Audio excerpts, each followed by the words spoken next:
thank you all for being here. Thank you, Roski, everybody at Roski. Thank you, Callie. I feel like I'm talking to a bunch of old friends, new friends, students, everybody, but there's so many people here that I know and that I've known. So it's kind of like, oh my God, I'm doing it. Some of you are going to hear this again from me. Before I start, this is sort of like an acknowledgement that I kind of have been working through this. So I want to ask us all to intentionally think about how we honor and acknowledge our ancestors, our communities, and the peoples whose lands we stand on. Think thoughtfully, intentionally, and honestly about how we honor and acknowledge them in our work as designers, and more importantly, as human beings, engaging with communities with respect and generosity. And I added especially right now, yesterday. So I want you to think about that and how we do that with our work. With the things we make or don't make, the things that are in our heads. I think that's really important. So there's Celia Cruz. If you don't know who she is, just Google her. She's probably one of the most famous, iconic Latin American artists from Cuba. Just incredible. So I structured this talk into 3 parts. This is the first time I've done it this way. I fantasized about doing it this way before, but never done it. Here we go. So this is a prologue or clarifications of things. Can you hear me? No, there's no music. The music is done. There's no music all the way to the end. Yes. So first thing is about home. I was in seminar earlier with Ken and we talked about home. And I've been thinking a lot about the idea of what home is or what does that mean to us. I refer to myself as a Dominican York, as Sal said in my bio, I use that term. So I was born in the Dominican Republic, but I was raised in New York City. So I immigrated when I was very young here. My parents were immigrants. My parents came to this country and stayed as illegal immigrants for a long time and then became legal and all that narrative of immigration that's incredibly powerful. So that's all in me. But I really grew up in New York City. So I'm actually kind of like a New York City Dominican, which is not the same as like a Dominican. So I have these things that I have to deal with. And Dominican Republic, which is the little picture in the middle, the 2 pictures in the middle of the Dominican Republic, that's Santiago where I was born and my dad lives there still. He moved back. The other picture is literally an image of the spot where Christopher Columbus's house stood, his first house, when he landed in Dominican Republic, which is where Christopher Columbus landed and the process of American colonization began. This is literally the foundation of his house there. It's on a very beautiful spot on the beach, and it's sort of like a spot that you go and you're like, oh, this is where it was? Okay, because they don't really take care of it. So I have all of these things sort of that I've had to deal with and think about in a different way. So thinking about what is home to me, how do I make a home, etc. I think a lot about being a graphic designer, which is a thing that I love so much, and I love design a lot. And I'm also a teacher, but I'm also a maker. Sometimes I feel like I'm not a maker because I'm thinking more in my head than I'm actually making things, but I actually love making things. I think that part of what we do as designers or as artists is like, there's all these ideas in our heads and they can live there, but then nobody's gonna see them. So you have to figure out how you bring that out, like how that takes shape, right? But I've also been thinking a lot about what I call lowercase GD, lowercase graphic design, lowercase design.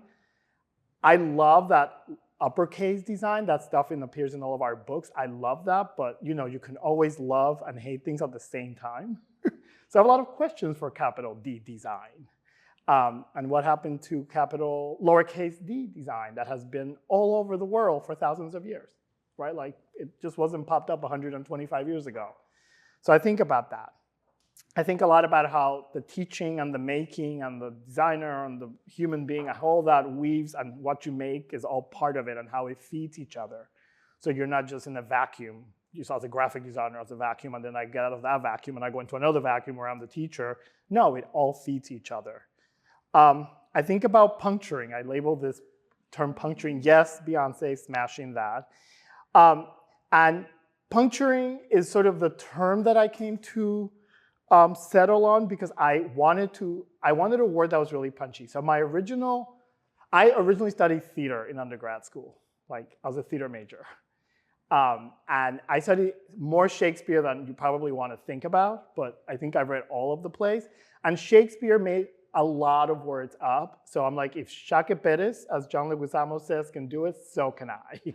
So I started to use the word puncturing. I wanted a word that was really punchy and like sort of permeated through the space. And if you read Shakespeare, Shakespeare was a master at making words, particularly with K sounds, that just shattered through things, right? Usually a lot of insults. So puncturing as an idea, and I think also it's a methodology that I've been exploring in the work, creates gaps, spaces, and holes for the local, the ethnic, the non-Anglo, the non-Western, the non-European to take space. Puncturing asks us to actively define and or redefine our accepted quote unquote standards, quote unquote foundations, and quote unquote definitions. It creates possibilities and fosters generous pluralistic imaginations. So I'm really, really interested in like, how do I do that as a designer, as an artist, as a maker, as a teacher? Like, how do I puncture that thing and like let it bleed a little bit? So that GIF at the beginning, that was just like furling over. I found that on jiffy.com. Thank you to whoever created that out there in the world. And I was like, that's the design that I actually love. It's like that messy thing. Like, I don't know that I have enough power to actually dictate how you look at things, see things, read things, all of that. I'm interested in that complication. And you're gonna hear some of these terms in a little bit. The big D word, decolonizing. For the seminar crew this morning, we were talking a little bit about this. So a lot of this falls under this umbrella of the term decolonizing, which is a hugely complicated term, very, very highfalutin academic term. So at least for me, I've come to terms with it that it's an idea that can mean many things to many people. And it's really, really, at least in my perspective, contingent on where you're coming from. Where are you coming from? Like geographically, culturally. Decolonizing plays out in different forms throughout different parts of the world. So the decolonization that we speak to sometimes in the United States is very different from the way that it's spoken to in Latin America, the way that it's spoken to in Southeast Asia, the way it's spoken in Africa and other parts of the world, right? But in order for me to sort of get to terms with it, and there were a few talks, some of them might be on YouTube, where I kind of like choked on this really badly. So I had to sit home and be like, okay, I can't do that anymore. Like that just, I don't know, like it's kind of unnerving when you're giving a talk and you choke up on something because somebody calls you out on it. And it's like, it's really unnerving. So I had to come to terms with it. So I did a definition. It's super wordy. It's out of control wordy. But to me, this really represents that this term is so, it's a huge term, right? So for me, decolonizing is about visibility, structural change, representation, acknowledgement of ideas, land, values that were stolen, repressed, giving up or taking space, thinking about the responsible expansion, recognizing what design and art has ignored and not valued, narratives, points of views, perspectives, stories, theories, ideas, geographical references that are not just Northern European and American lineages, which erases everybody else's identity, which is in essence colonialism again. It's a diversity of lineages, not just the Bauhaus and its grandchildren, which it has many of, by the way. It is about unearthing, shifting the glance and decentering, giving agency, being vulnerable, making mistakes, thinking about our communities, not the design community, because designers, we don't need to make stuff for each other. Like, we just don't. Like, we know each other, we can call each other and get a copy of that poster. Like, some of us in this room have done that. Like, we can do that, right? Thinking about mom, dad, grandparents, your neighbor, our chosen families, acknowledging not knowing and making the periphery the center. And by the way, that periphery the center is from Toni Morrison. I did not write that. That was Toni Morrison. If you've ever seen her talk, she talks about like, making her, what she has been deemed to be like the periphery. I can move my center, it's my center. Like, I don't need you to tell me that I have to move over there. You can move, like I'm here. I've made my center. So I really was excited about that. And he's thinking about this really complicated idea that has many tenets, like how do I start to process through that for myself and the work that I'm interested in making, rather than relying on this definition that, oh, I'm decolonizing, and everybody goes, well, like I need to define it for myself. And that's something that I think is really important to do. The idea of pluriversality, right? Another idea that comes out of this umbrella of decolonization. I'm really interested in pluriversality in opposition to universality, which I think it's really kind of like an idea that just has run its course. Like everything universal. Like that's impossible to make anything universal, even though it's still being trafficked around in some branding places. Make it universal. Like, so, it's a concept from decolonial theories. The scholar Arturo Escobar, there's a few copies of the book running around. Estelle, you have a copy, I know you do. It advocates for the recognition of diverse forms of thinking and being. It looks beyond the widely accepted Western Eurocentric paradigm of modernity. It draws on other worldviews, especially indigenous relational worldviews from matrilineal communities in South America.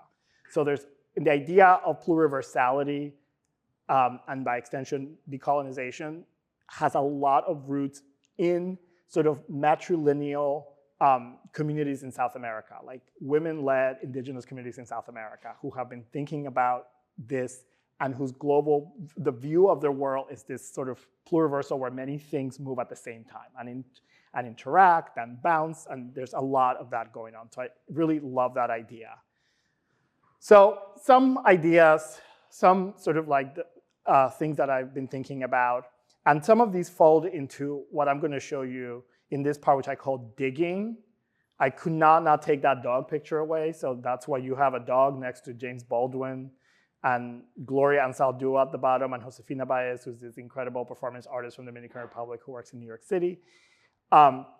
So this is about digging ideas and explorations. And I really think of digging as looking and listening deeply for your local, right? Like, and again, I ask you, when you hear your local, it's like you have to sort of drop in and start to think about, who am I making work with? Who am I doing this for? Or am I just sort of like making work that's gonna go out there and I don't know who, right? So think about that. So these are some ideas that I played out, and then some explorations, which are just examples of work I've done that I think, and I'm starting to think, and a lot of this is kind of new, I'm trying to potentially tag work with these ideas. Like this is literally a new thing that I started with this talk. I'm like, oh, hold on, if I go on the website, can I start tagging work to these ideas? And like, can I start to map it out? And I've never done that actually. It's kind of really, I'm like, okay, now I have another project, add that to the list.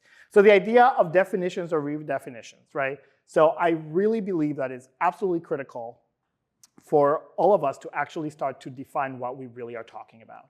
Because I think if you don't do that, you fall in the danger of people hearing your work and you say the word and all they hear is some other definition that may not even apply to you. You may not be doing any of that. And you're like, I need to define certain terminology in relation to my work. And I think that that's really important. Or redefine things for yourself, because you're like, hold on, what do I really mean by this? So the first thing is, I love QR codes, by the way. Sorry, y'all, like I'm gonna start slamming QR codes on everything, like everything, Google Docs with QR codes. So I'm using an example of this idea of redefinition. This is the Decolonize and Design reader that, this is the new version of it on Arena that I redesigned 2 weeks ago. Well, sorry, it was a Google Doc, and I got very excited. 2.5 weeks ago, I was doing this thing at CalArts with a bunch of other people. They were doing a workshop using Arena, and I, during the workshop, said, oh, I'm gonna go in Arena and drop the reader in here. So I started doing this in 2017, really. It started in 2016 on a note on my phone. The original version of this is just a note on my phone. Those of you that use notes to keep track of everything on your phone. I started this there. This was to be honest with you, this was a complete reaction to 2016 on the elections. Because I was teaching in New York, and I remember getting to New York. I was living in Philadelphia, New York. I was in Philadelphia, I was teaching in New York. I was on the train to New York, literally devastated, shaking, get to New York City, get on the subway. New York City subway was a funeral. Like everybody was just like physically sick, devastated. I get to the grad studio at Pratt, everybody's losing their crap. There is literally a pile of tissues. They've been crying all night long, like so big.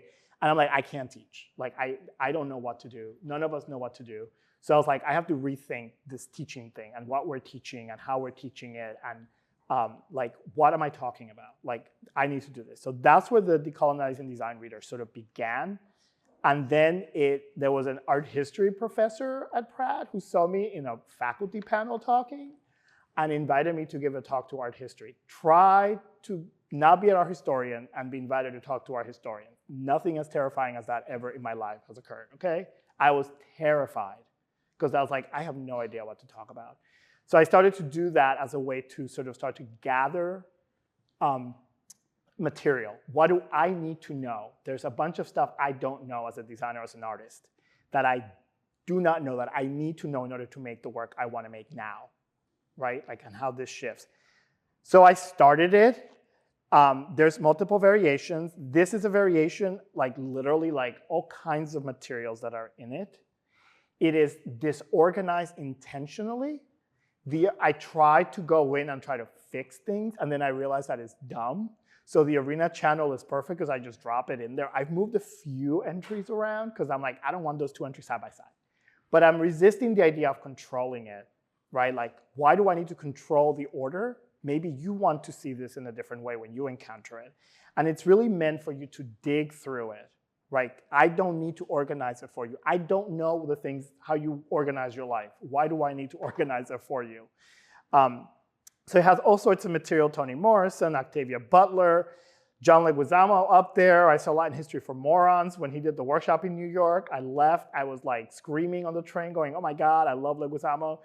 And he had a syllabus that he put out. If anybody saw that, if you go back on his Instagram a few years, he released a syllabus that he used to make that show. And I was enamored with that Instagram post of 2 screenshots of like a spreadsheet of the text that he read in order to put that show together. 90% of the text, I had no idea it existed. And I was just like, oh my God, I have to read all this stuff because I don't know this. This never came up in school. In theater, in history class, none of this stuff, right? So I started to gather that and started to put it all together in a Google Sheet. I was like, oh, this is cool as a Google Sheet. It looked like this. Some of you might have seen the Google Sheet. Every 2 months, I got really bored of the typography, so I would go ahead and change it. Like, I'm trying to like fight with Google about fonts. I'm like, please let us put in additional fonts in there. Like, I want a different typeface. You know, so it's been a few years like that, and then it turned into the arena channel. So there's a lot of different sorts of information, also gathered through conversations with friends, students, people that used to, like I had it open for a while, and people just dropped things, and I had to close it because some bot got in there and started going crazy. So there was about a day, and I didn't notice it, where like really horrible things started to appear on it, which was not, I was like, nope, gotta lock it up. You send me a message and I'll drop it in because I can't deal with this stuff, right? It then manifested onto this printed piece that is really, a version of the printed piece is a newsprint because Callie called me one day years ago and said, can you print this? I'm like, you know that it's like a bunch of like web addresses, right? Like, I mean, I can flash out my love of typography, but nobody's gonna sit there and type a long like web address link, right? So I loved it and I did it, and it was amazing. And then another version of it, I've edited a few times, like a line which forms a volume, which is a critical magazine that they do at University of Arts London. I forget which school they do it. The students do it. They invited me and said, Ramon, can you make an edit of it so we can print it? And then I'm like, you guys want to print this? You know, it's like a lot of pages, right? They're like, no, we don't care. Like, we got the budget, do it. And I did it, and they printed it, which was London College of Communications. And it was really cool because they also wanted me to design it, and I said, no, you guys do it. Like, I have no interest in like controlling everything. You guys do it. Like, I'll give you the edit of the doc, and then you will see how you interpret that content, which was really exciting. So again, thinking through like, what do I need to know? And then how do I share that out with people? Because there's a lot of people that are like, I need to read something else, right? Like, I didn't engage with some theory ideas that I probably should have at some point in school, but I didn't. And it's important, as you continue to learn anyway. Like, it's not, once you're done with school, that's like, it's a fallacy for you to think you're gonna learn everything here, because you're not. You literally are not gonna, you learn so much outside. It's incredible what happens. Collaborations. which is building relationships and sharing knowledge with joy is the way I think about it. This is probably the most important piece of my practice or what I do. Sal, you mentioned a quote that I said in that video. I don't remember saying it, but that video was shot. It's a really long day. I don't remember what I said in that video. I really think when it comes down to it, is about people. I was in theater. Theater, if you know anything about theater, you cannot do anything on your own. You are dead in the water if you think that you're going to do something on your own in theater. So the ensemble is super important. Even if you're doing a one-person show, there's a huge group of people behind that nobody sees that make everything happen, right? So this thing is not just me talking. There's a bunch of people that are doing things right now and that did things to facilitate this, right? So those relationships are really important. And I think one of the best things I learned in school, this is really weird that I'm going to say this right now because there's some people in here that were very, very importantly seminal to me in school. But it all came down to dealing and working with people and being humble was the best thing I learned in grad school. Like that relationship with people is critical. If you don't have that relationship with people, you can't make anything. It doesn't matter how good you are, how talented you are, how awesome you are, forget about it. If you don't know how to deal with people, we're in trouble. Because people want to work with nice people, people that say thank you. When you go visit people in a studio, you send them flowers or you send them cookies or you bring them cookies, which I learned from Callie again. Being in Amsterdam on bikes, she was like, we gotta go buy some cookies because we're gonna go to so-and-so's studio. I'm like, what? Literally, I remember that. Callie's looking at me right now like, we were biking and you're like, we gotta stop at that shop, buy cookies, and we like literally show up in somebody's studio with cookies. And they're like, oh my God. And they were so open to anything, any question, sharing their work, taking 2 hours of their time. So I think it's really important to start to think about how you build these relationships with your classmates, your faculty, your friends, colleagues, because you never know a few years down the road what happens, right? And also you have to do this with joy. And I said this earlier in the workshop. We're designers. This is not medical school, y'all. Like, let's be honest. It's not medical school, okay? We're working with paper, pixels, some ink, some materials. We don't have a patient sitting on a table that literally depends on our understanding and our knowledge to save them. So if you're not getting joy out of doing this, we need to have a conversation. You need to go outside and we could take a walk. I'm up for a coffee talk with anybody around the block. If you're like, I'm stuck, I don't know, I don't get any happiness out of doing this. Because it's not heart surgery, y'all. Right? Like, it's just not. So some of the most important things that I've done, I think, are just the relationships I've built with people. And these are some of the amazing people. So this is the artist Helena Metaferia, who I met in a conference because we were talking in a series of panels that got way too heated and excited and heated in a good way. It was literally a church, like a 3-hour church session in that day. We had never all met each other. And then we were talking one after the other, and it just, by the end, it was literally a church happening. Like, there was so much call and response. So she works in New York. She teaches at Brown University now. And she called me up and said, hey, I'm doing a show at the MFA in Boston with my gallery, and I really love your work, and I want to do this catalog thing, right? Like, and will you do it? And I'm like, deal, because I love her work. Like, it's really great. And I love the way she talks about her work. So we came up with this generation. So what you're seeing is actually Helena's photo there because I haven't photographed. So this is volume 1, which is the black cover, volume 2, which is the brown cover that just came out. So we did that. And really, one of the things that I was really interested in was she uses collage a lot and cuts a lot. So when we went to her studio, literally there was a mound of cut paper. And she cycles through like Black Panther Party newspapers and archive histories, and like, you know, she'll buy an edition of like, you know, like a bell hooks book and chops it up and starts to weave through all of that, right? And then I said to her, I'm really interested, I could be the designer and I could do this, but what I'm really interested in is I'll design it, I'll take it, and then I want you to chop it up. And she took the whole copy. This is just us, like, showing it to her. She then took all these pages down and started cutting them through and made a few collages really quickly that then I was looking at, and I'm like, okay, how do I bring this into the work? Because I was really interested in elevating her voice, which is one of the things that to me is really critical in collaboration. We're working in collaboration to elevate the voice, and that elevation of her voice is critical to me. So we worked all afternoon. This is her studio in New York, which is at the World Trade Center, the new building, and the whole company. They give all these artists, for those of you in the MFA program, you can get a studio in New York for like 2 years, and they support you. So all these amazing artists, American artists is in there too with her. It's an amazing, so you walk around the floor and you're like, it's like greatest hits of artists, and they just all are, the studios are open, you can put a curtain, but then they're always in conversation with each other. It's really amazing, if you get it, but take a look at that. It's like Westfield or however the company that does it, and it's one whole floor, one of the buildings is like on the 30-something floor, so your views are epic.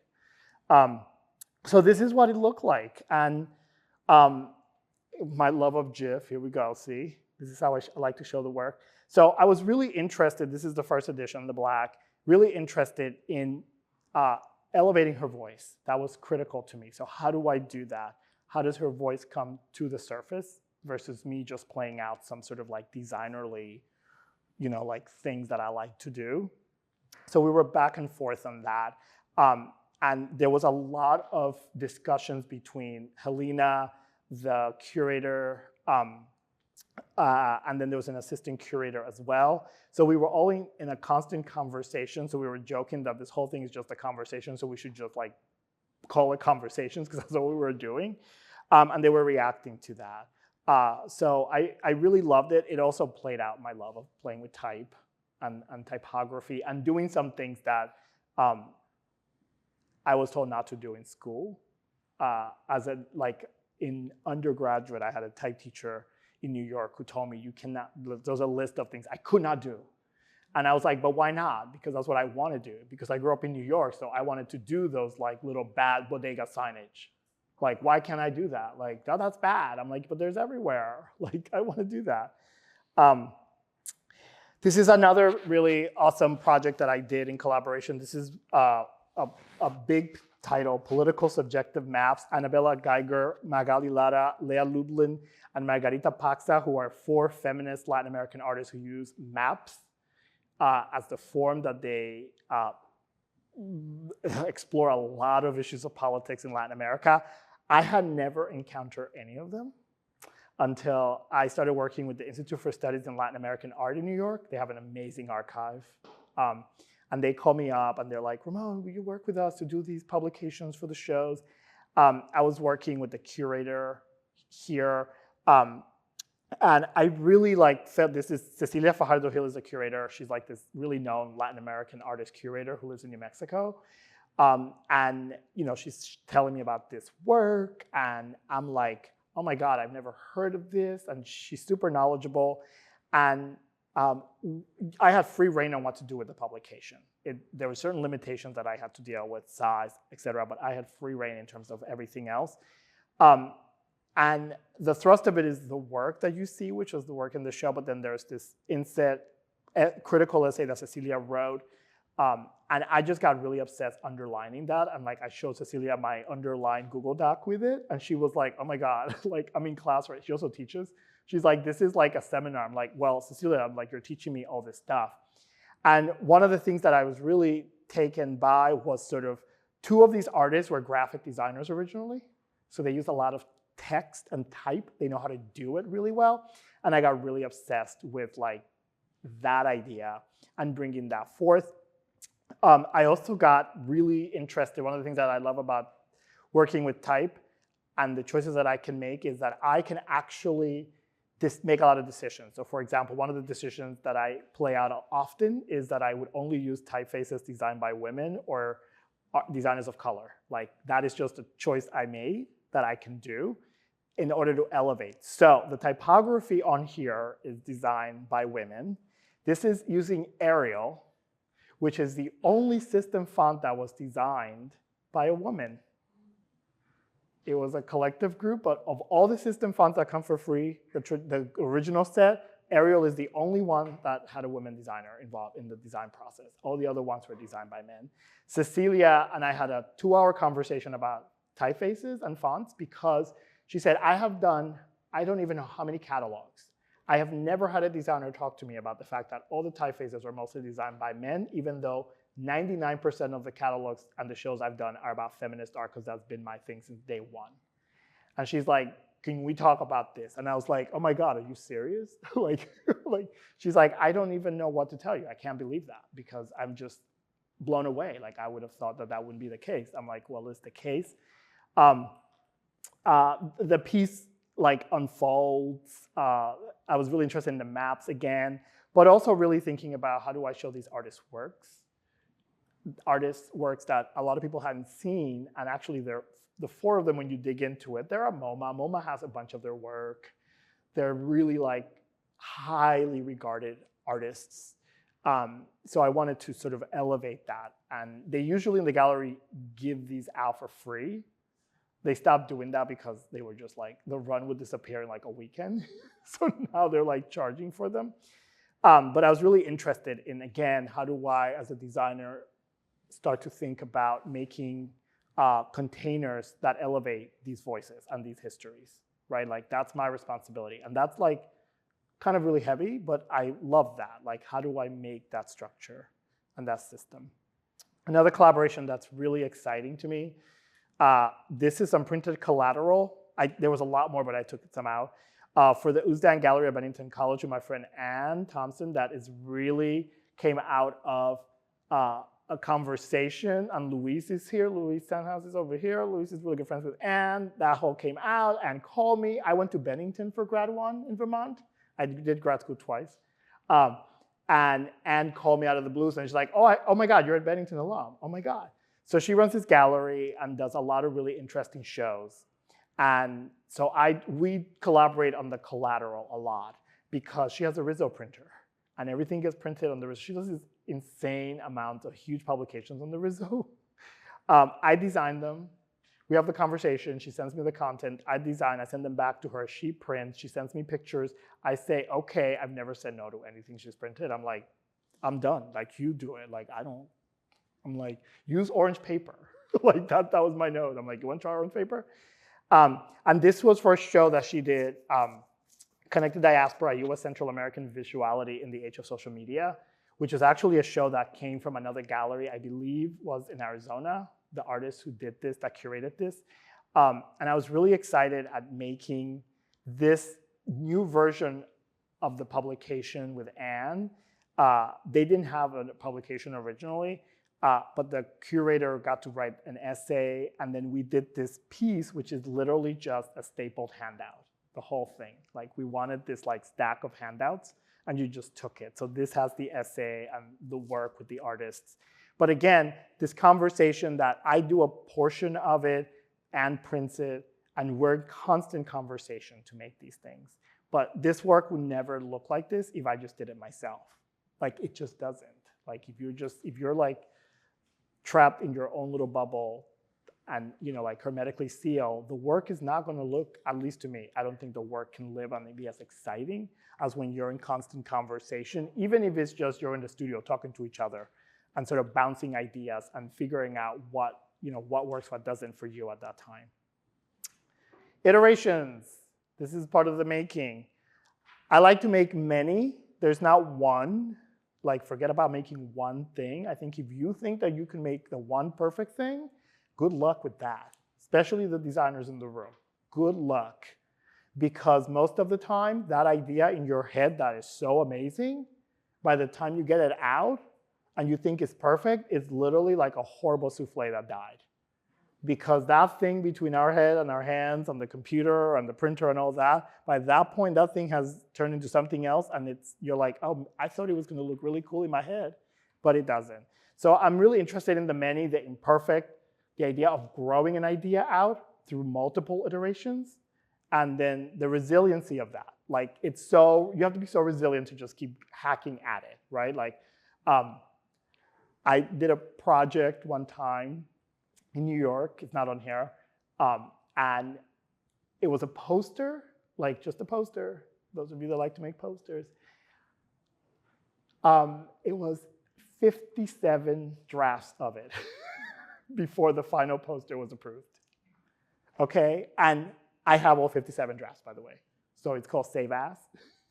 Because I was like, I don't know if we're going to have to go back to the drafts 5 times ago because these people can't make up their minds what's going on, right? So the idea of working iteratively is really exciting to me. And I think to a lot of the designers that I really admire and the people that taught me, this idea of iteration is really exciting. And it was something that I had to like, oh my God, right. Like if I just make one, it's horrible. It's not that good. But if I make 20, the 21st is going to be really good, right? Like, and I've learned something from the previous drafts, right? So thinking about iteration, so this is a project that I will never finish, okay? I started this project, will never be finished. Just, I know that. So this is mostly research for a piece called Notes from Being a Dominican York, which is me sort of tussling with the idea that I was born in the Dominican Republic.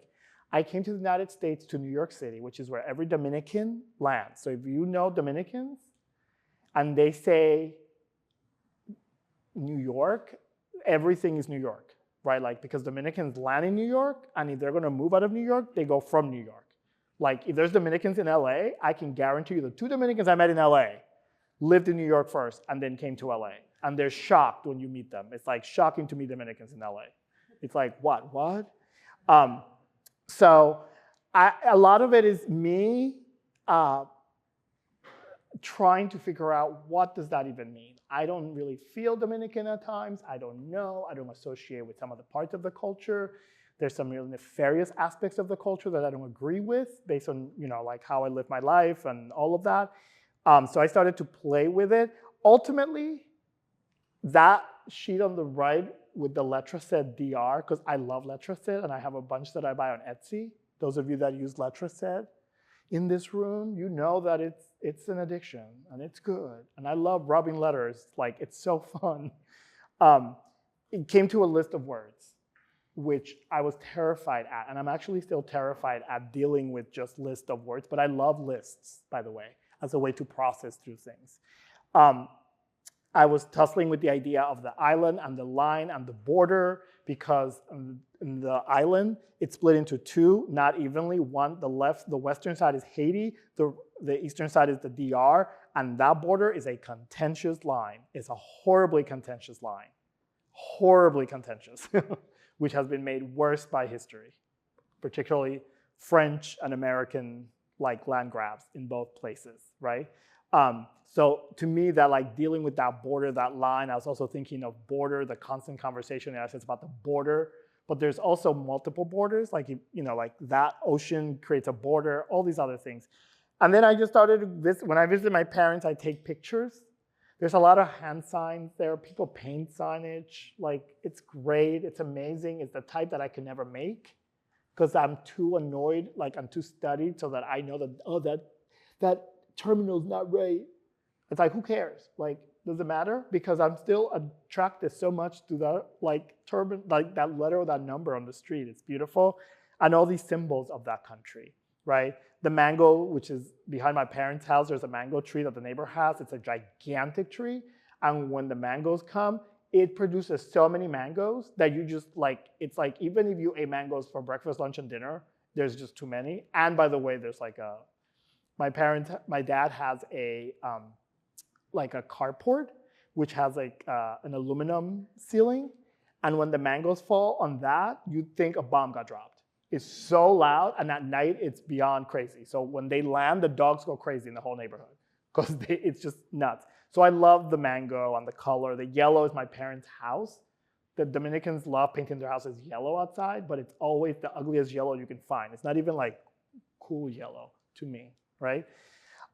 So you start to see this GIF. I use GIFs again to like iterate on things. I got obsessed with this amazing, there's a history in the Dominican Republic of these posters that you see on the road. They're disappearing, which is silk screening. There's a screenshot here.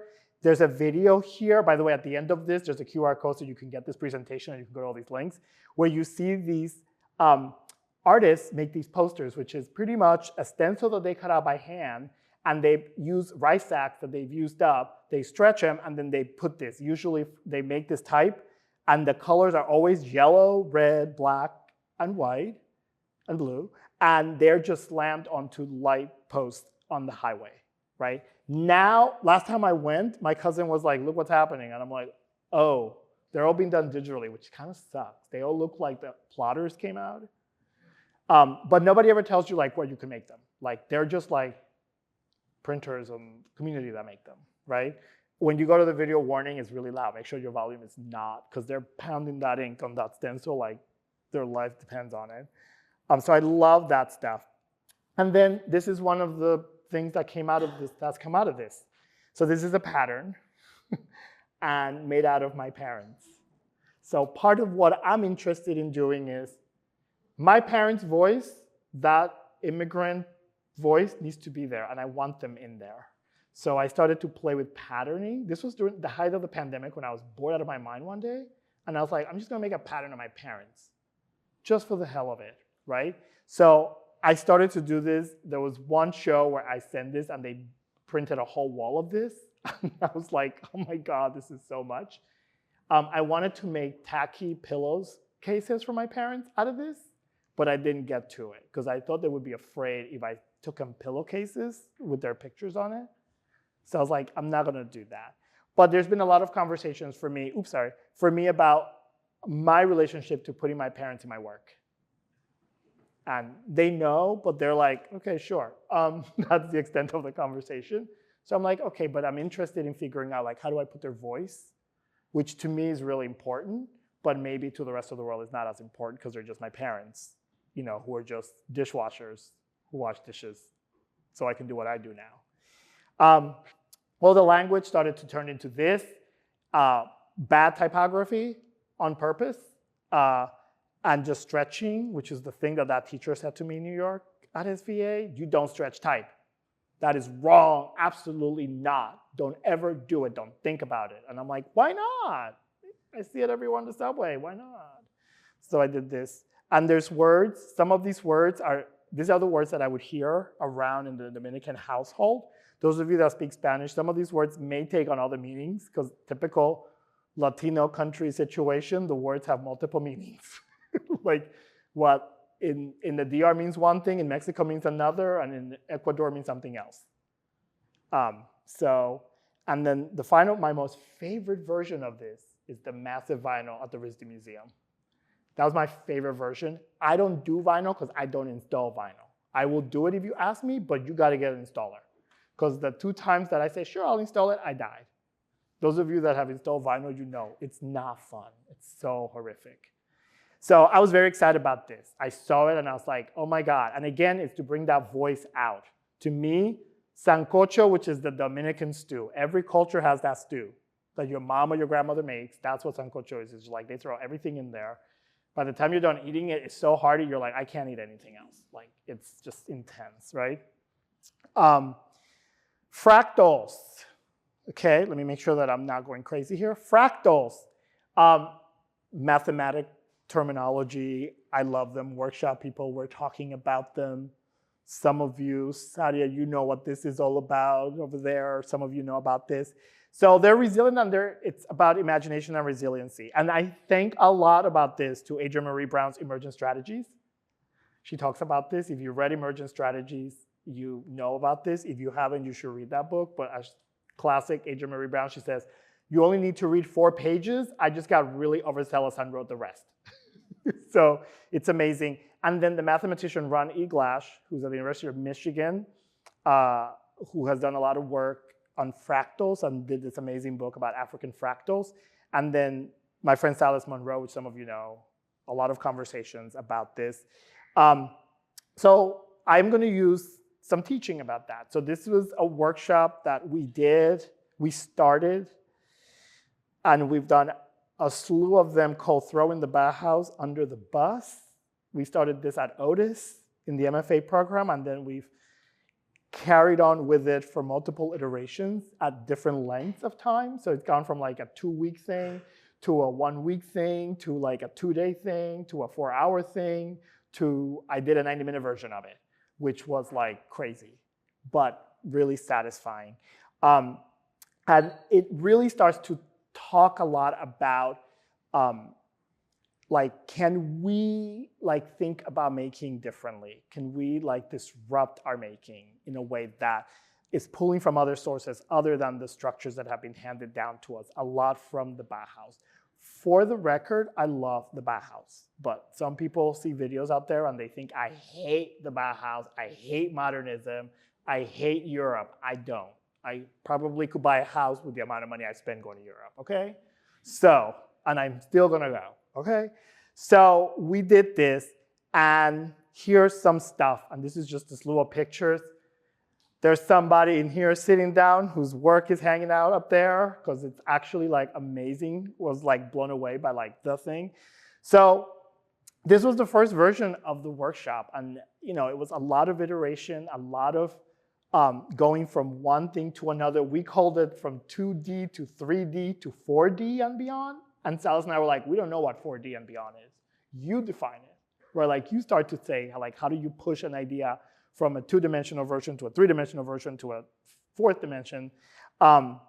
So we started the first day of the workshop. Salas found these Bauhaus t-shirts, so we wore them, which was really fun. And then there's some students' work here.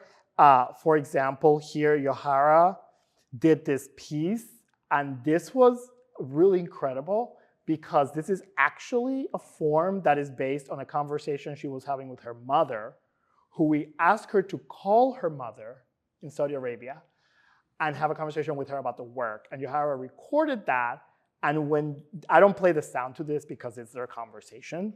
So the way that she worked, the form was emerging out of the mother's conversation.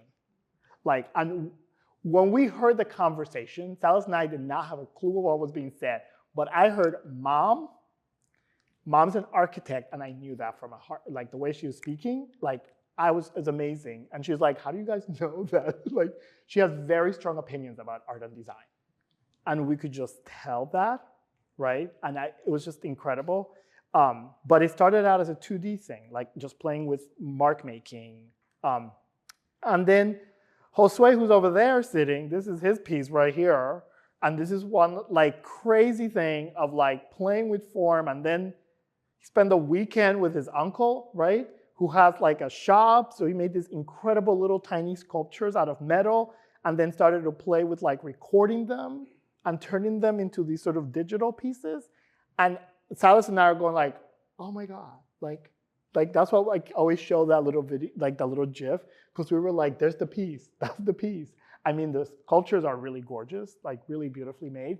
But again, thinking about just taking an idea and continuing to push it through different media, different ways of thinking about it, and not just settling in on like, oh, there it is, I made it with one thing. It's like, what happens if you keep pushing at it and you keep pulling at it, right? And there I am at the Bauhaus. I did go in 2022, and I cried.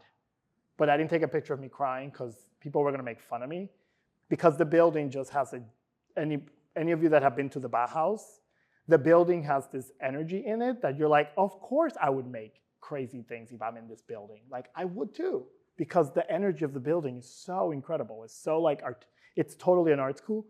And of course there's a side of it that's part of the art school. So I was like looking through the glass and I'm like, can I go in there? Because there were the students, they have the studios there.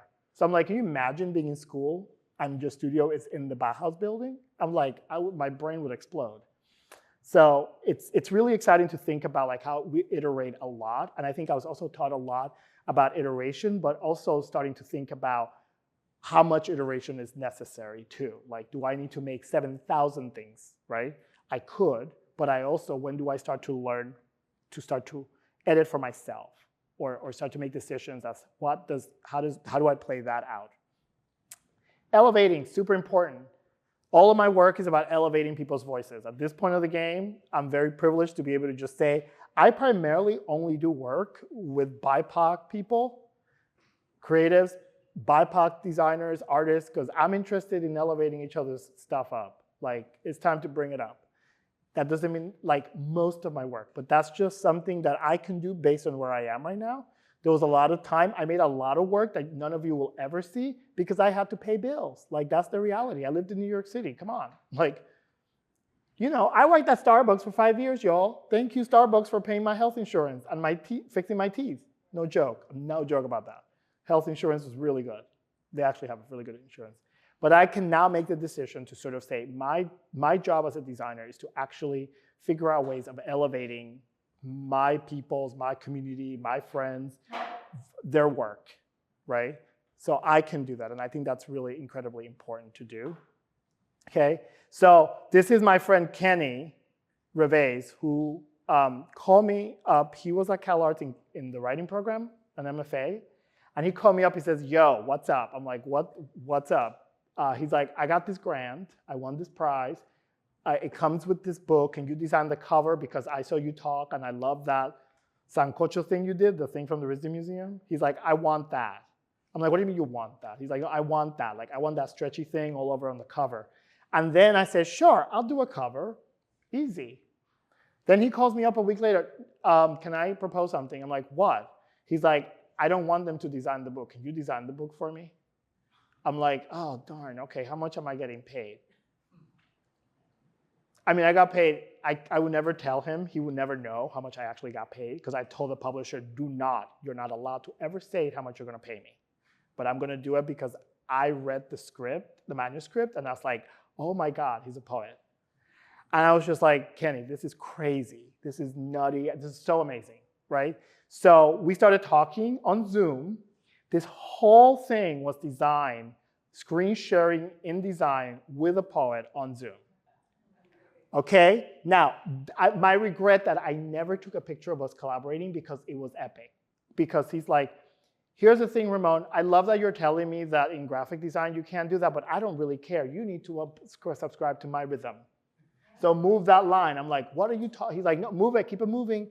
I remember him like, I'm like, do I need this much sass? He's like, yeah, you're gonna get the sass because you're telling me that I can't do that, and I'm a writer. And you need to respect my rhythm. So the document, if I show it to you, there's all these guys that I had to pull that totally broke the system. Like I made this system and he just messed with it. But he was like, I love theater. So this looks like a movie script at one point. Then I had to use Courier in one of the poems because he's like, that's a movie script. Because I am so sick of going to coffee shops in LA and seeing people write movie scripts. I am exhausted at that. Like if I see that one more time, I'm gonna kill somebody. And he's like, I'm made to make fun. So the whole thing is like this comical thing. And then he gave me like his favorite poet. And it was this, I can't remember the name of the poet. And the Seminole cover is like this 1972, really juicy, really fat Gil Sands typeface. Those graphic designers know that really fat Gil Sands with that beautiful eye with the tittle that drips down. And he's like, I want something like that sexy. And I'm like, we can't use Gil Sands though. Like, we just can't use Gil Sands. So we started to talk about the typography, and then we came up with this lovely, beautiful thing, which is, in essence, it's a play, but it's also a book of poems, but it's also a movie script, and the form keeps moving through the whole thing. So that was a challenge for me, because I'm like, oh my God, he does it intentionally where things were moving around. And the original Google Doc that he sent me, I'm like, your poetry is really good, but your type, oof, we're having a rough moment here. And then we worked on there. So, okay. BIPOC design history. Some people in here are also involved in this. This is with Polymode. Got called. They did Black design in America during the pandemic. Then I got a call, can you curate this? I said, I don't think I can write anything on my own, so I got to call a bunch of people up. Hey, can we collaborate on an incomplete Latinx stories of Diseño Gráfico?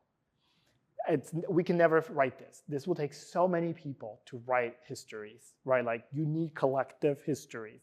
And at that point, I was in a conversation with a lot of people, the People's Graphic Design Archive, which we started. We were all a group of us talking a lot about this. Like, we can't single-handedly write a book, right? We even talked about like, is writing a book even the thing? Can we just like make docs that go out? Like we all write docs and just send them and share them. So that's what this is, this beautiful collaboration. This one was with my friend Carlos. We went to grad school together. This has been a conversation since 2010 that we then formalized into a Miro board, which is what we use for the presentation, and you'll have the link there. So the actual thing is the Miro board. We didn't even make slides. We just kept the Miro board with everything that we use, and then we started to make edits down. On making, figuring out, this is a studio from RISD that I teach. This asks us to think and rethink the why and the how of how we make work for us right now. So this is, again, back to the teaching and thinking how we move. Can we unlearn and give ourselves the time and space to experiment, unravel, dig, unearth, rethink, remake, and unmake from the inside out? Super, super slow class. I always think this class sucks until the last day of the reviews. And people tell me it doesn't. I literally am sweating bullets the whole entire semester because I think this class does not work, okay? Because it's intentionally slow. At a school like RISD where everything is like, go, go, go, go, go, go, go, go, like everybody, I'm like, slow down. Like, slow down, slow down. You're not allowed to make any work that's finished in this class. If you use the work, oh, it's finished, you fail. Like, there's no joke about it. You cannot use Adobe, any Adobe software in this class, which to a graphic designer, I hear them cry every time I say it. So you have to figure out, these are some of the projects. This was the big picture is the first year group. Sadia's over there, she was in that group. She's in the back of that picture there. And a lot of analog, working with analog, right? And starting to play with how you make and going back to that.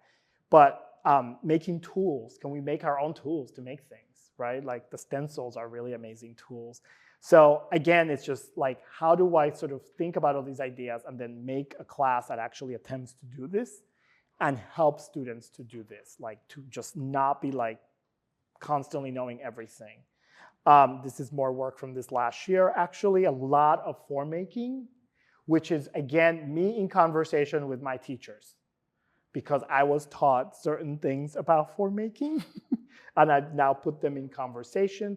The other thing in the syllabus, if you look at it, there's a massive footnote with all the people whose ideas and conversations had fed into that, right? Like, I didn't create this, right? I've been in conversations with a lot of people.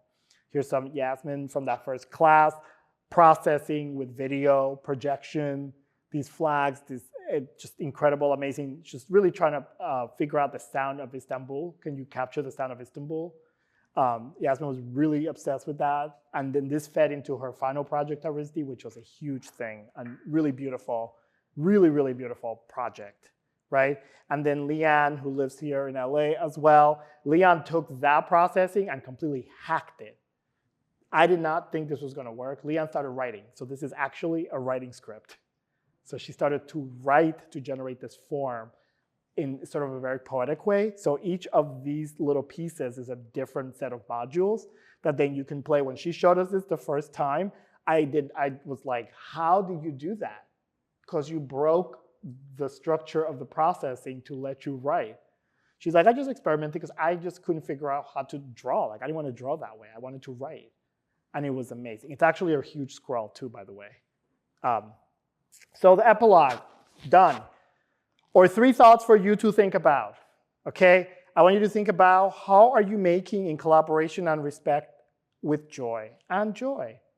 Chespirito back there, if you're a Latino kid, this is what I used to watch on Saturday mornings. The best thing ever. It's all on YouTube if you want to watch it, right? I'm stealing this from Octavia Butler. You got to make your own worlds. You got to write yourself in it. She said that in that interview. It's just amazing, amazing line. And I want you to think about make with, not for, make with, think about that change of language, with mom and dad, grandma, grandpa, your chosen family, your community. These are my parents. This is Dominican Photoshop. I don't know where they had this made. I have no idea. This is the ugliest thing in the world. But now I have it because my dad said, you need to take it because I want you to have it so it doesn't disappear. It's also really crusty against the glass, so I can't peel it off. So it's going to be framed in this glass because it's been sitting in the Caribbean humidity. They had this made. This is like, they love, that's me in the middle. That's like little Ramon with the 2 of them. And I don't know who made this. Like, I would love to know the Dominican Photoshop person that did this, okay? And here's a bunch of resources for you. So if you scan this QR code, you're going to get to this presentation, which lives on the web. And every underline in here is a link. So you can look at all this stuff if you want to. So thank you all. I'll leave that there.